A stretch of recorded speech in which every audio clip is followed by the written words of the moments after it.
Let's go to Beijing now for more perspective on the possible fallout from Friday's meeting at the White House. Teng Jianqun is the director for the Center of Arms Control, China Institute of International Studies. Mr. Teng, let me get your thoughts on how this is being perceived there in Beijing. Can you describe it for our viewers? Yeah, we are really puzzled by the meeting between the President of the United States and the Dalai Lama this time because to some extent Dalai Lama's role has been becoming less and less important in Sino-U.S. relations, and with the fast development of China's economy, with the new type of relationship between China and the United States, I think this is really a controversial decision by President Obama and the U.S. government because we try to find a new way to have a good relations with the United States and with our neighboring countries. But this meeting, I think the only impact of this meeting will enhance the mistrust between the two countries. So I think this is not a good meeting between the president and the Dalai Lama. Mr. Teng, what about the Dalai Lama? Can you give me your thoughts on how he is viewed in China? Wang Guan was saying that, over here in the West, he's seen one way, but in China, viewed entirely differently. Yeah, I think Dalai Lama actually, to some extent, he has become a political lama, or monk in the eyes of most of the Chinese people.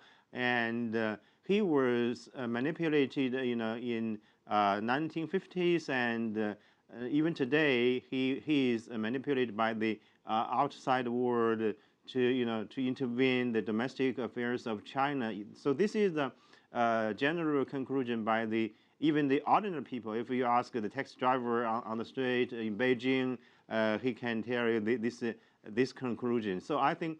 But with the fast development, especially under the new leadership of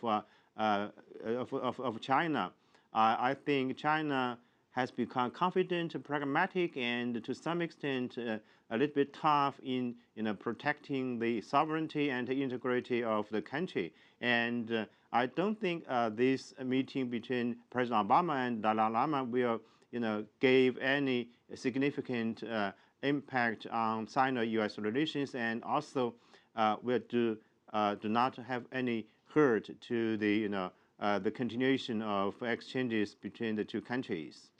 Jay Carney, the White House spokesperson, was alluding to the fact that other presidents have met with the Dalai Lama, dating back to U.S. President George H.W. Bush back in 1991. Is this one of these things where it's just going to be an ongoing difference between these two countries, you think, where the U.S. and China are going to agree to disagree? Yeah, this is actually a challenge between the two countries. I mean, between China and the United States in dealing with the Dalai Lama or Tibet issue in the coming years. Since we have a lot of homework to do for the cooperation, for the exchanges, not only in economy but also in politics, in culture, and in people-to-people exchanges. I think the Dalai Lama. His significance or impact on the Sino-U.S. relations has become less and less important because we are lucky that the two countries, I mean the United States and China, have already realized the importance to cooperate in dealing with other challenges, not only the Tibet issue. So I think the Tibet issue has become less and less important as compared with the years during Cold War time. Mr. Teng, thank you so much for your time, and thanks for joining us from Beijing this evening.